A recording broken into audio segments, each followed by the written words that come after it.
ಅಲ್ಪಸಂಖ್ಯಾತರಿಗೆ 4% ಮೀಸಲಿಡ್ತೇವೆ ಅಂತಕ್ಕಂಥ ಏನು ನಿರ್ಧಾರವನ್ನು ಕ್ಯಾಬಿನೆಟ್ ಅಲ್ಲಿ ತೆಗೆದುಕೊಳ್ಳಕ್ಕೆ ಹೊರಟಿದ್ದಾರೆ.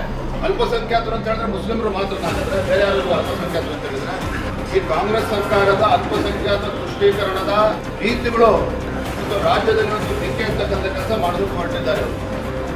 ಮುಸ್ಲಿಮರನ್ನ ಅಲ್ಪಸಂಖ್ಯಾತರನ್ನ ಓಲೈಸಿಕೊಳ್ತಕ್ಕಂಥ ನಿಟ್ಟಿನಲ್ಲಿ ಹೊರಟಿರ್ತಕ್ಕಂಥ ಕಾಂಗ್ರೆಸ್ ಸರ್ಕಾರ ಬೇರೆ ಇತರ ಎಲ್ಲರೂ ಕೂಡ ಅನ್ಯಾಯ ಮಾಡಕ್ಕೆ ಹೊರಟಿದ್ದಾರೆ.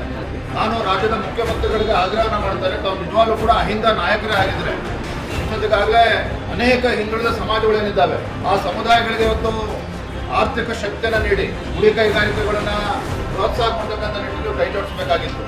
ಮಡಿವಾಳರಿದ್ದಾರೆ, ದಲಿತ ಸಮಾಜ ಇದೆ, ಬೇರೆ ಬೇರೆ ಕಾಯಕ ಸಮುದಾಯಗಳು, ಅನೇಕ ಸಮುದಾಯಗಳು ನಮ್ಮ ನಾಡಿನಲ್ಲಿದೆ. ಆ ಕಾಯಕ ಸಮುದಾಯಗಳಿಗೆ ಆರ್ಥಿಕ ಶಕ್ತಿಯನ್ನು ಕೊಟ್ಟು ಅವರಿಗೆ ಮುಂದೆ ತರ್ತಕ್ಕಂಥ ಕೆಲಸ ಸಿದ್ದರಾಮಯ್ಯ ನೇತೃತ್ವದ ಕಾಂಗ್ರೆಸ್ ಸರ್ಕಾರಗಳು ಮಾಡೋದಕ್ಕೆ ಸಾಧ್ಯ ಆಗ್ತಾ ಇಲ್ಲ. ಅದರ ಬದಲಿಗೆ ಈಗ ಮುಸ್ಲಿಮರ ಓಲೈಕೆ ಮಾಡ್ತಕ್ಕಂಥ ಕೆಲಸ ಮಾಡೋಕ್ಕೆ ಹೊರಟಿದ್ದಾರೆ.